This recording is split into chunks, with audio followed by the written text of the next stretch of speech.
keep covering these.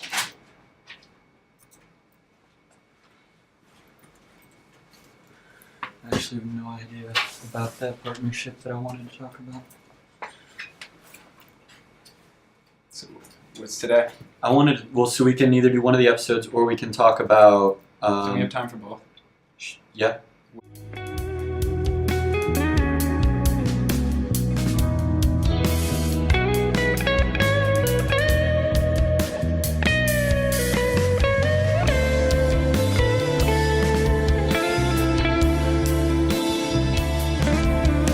When we have 100 publications, how do you think that'll come up in LinkedIn? Like, do you think it'll show all of them at one time? Because I have 14 right now, and it still shows all the names of them.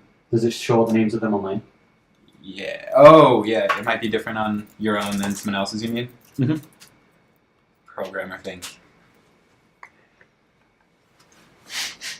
Programmer thing. TM. At this point, I'm connecting with 500 a day. I sit there for 500. And it sends all of them? Yes. I feel like sometimes when you turn the phone off itself, it doesn't send them. I feel like I see the same people sometimes. Do you ever feel that way? Yeah.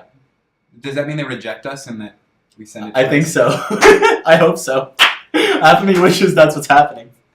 Any platform that allows sharing on the most popular social platforms, like Spotify, when they added the ability to share any Spotify song on Instagram stories so that in your Instagram story you can tap in the top left and get taken directly into that app. I think that's innovative. And the more companies that realize that those kind of partnerships can be made, the better it is for those companies. To be able to have your platform and then have that content be able to get shared on Instagram is major. I have no idea what it looks like to do the SoundCloud integration, but I want to share a piece of content from SoundCloud onto my Instagram story and see what that looks like from a content creator's perspective to see if it actually adds any value to the experience. From my perspective as an artist on SoundCloud, you are kind of limited in your ability to share right now. It's like if your music is listed on Spotify, everyone can see it and you can share a link to that. And if I share a link to something on Spotify, like Rami's music, Fullsend, if I send a link to that album to anybody, I would say there's like a 90% chance that they're going to click on it. If I send someone a SoundCloud link and I tell them to listen to it, I feel like that rate is going to be a lot lower, probably more around the 50-60% chance that they're actually going to click on it. Over Spotify? Over Spotify. I think just seeing the URL and seeing that it says SoundCloud versus Spotify makes a big difference. And if I saw SoundCloud Why do versus... people like SoundCloud less? That's a great question. Because if you think about it, it's just like Spotify, but it's easier to upload stuff. The problem, I think, is there's not enough people actually putting their stuff up on it. Do you monetize it all from SoundCloud? Not that I know. So it's a very open platform. Not even sure if everything's official. At least on Spotify, you know it's official. On SoundCloud, you can have people ripping tracks and posting them under themselves. Yeah. I don't know. I don't think it's like valid content for us to even talk about it. SoundCloud and Instagram? Like, those are two social platforms. We have a lot of talks on social media. but like we don't make anything on SoundCloud, so how could we give anyone that they? Why not? Why don't we make anything on SoundCloud? Yeah. Why? What would you make? I am rapping with Ethan on a weekly basis on the roof, today. talking literally just about our week. I was talking about how I was really intoxicated at that Halloween party and how my week's been going and some of the stuff we've been doing with Voice First. Just using it as a creative outlet and as a way to make sure that I'm diversifying what I'm saying on a regular basis. And as I was talking with him, I realized... Was that the influence I had on you? Yeah, and I realized that at some point Ethan's going to move out of the house and I'm going to want to continue to still have this habit practice of rapping, of freestyling, because I think it's really valuable. Same way that meditation, I don't meditate so that I can meditate more. I meditate for all of the effects that it has on the rest of my life.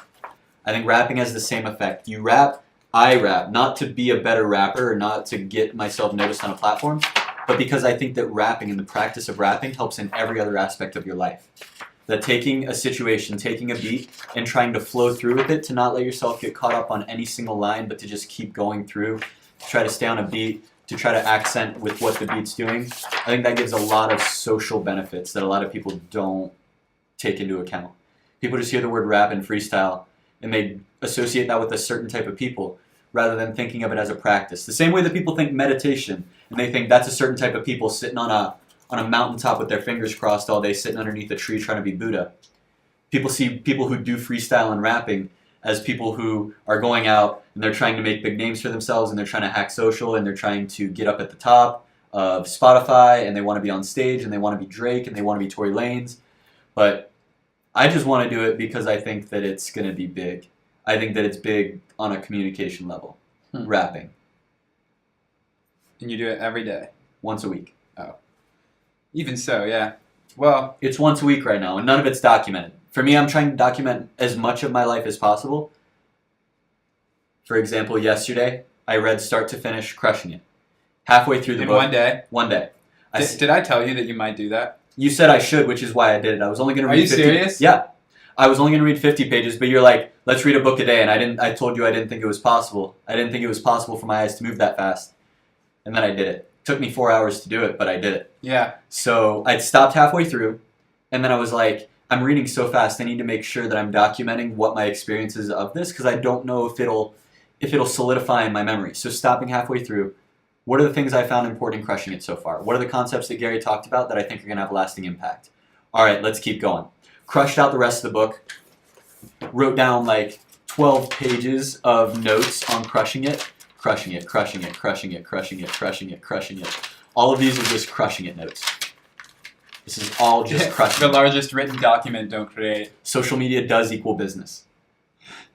Like that kind of stuff. So then at the end, I did another full book review. I was like, hey, this is my book review of Gary Vee Crushing It. And then I recorded all that. Just trying to document as much of my life as possible. One of the reasons he put it in the book, I wrote it big, the learning curve is your documentation. The learning process is your documentation. Yeah. Like people are always thinking, how can I create content? How can I be this awesome dude where his life is like exciting enough to be documented? The learning process is what you document. And then you figure out how to turn that into something that adds value to people's lives. Every single person is the creative, and they are that clickbait. They are that viral post. It's just how you take that unbiased, objective reality and make it something that's absolutely valuable. Because who else is doing that?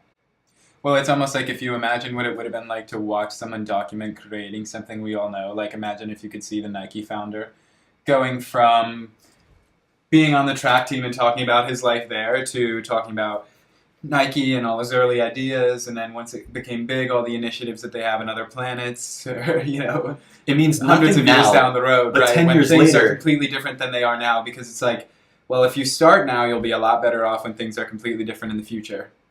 Yeah, starting now is an investment in your future. The posts I'm making today are not for the audience today. They're for the audience 10 years from now, who sees future Patrick and what I'm capable of, and is then like, where did he come from? And they see that I've been hustling since day one. This is just like who we are. Yeah. It's expressing the kind of people we are. We're not creating any sort of fake reality. Every single day we're getting up, we're documenting the lives that we're living. We're putting it out there as raw and authentically as we possibly can.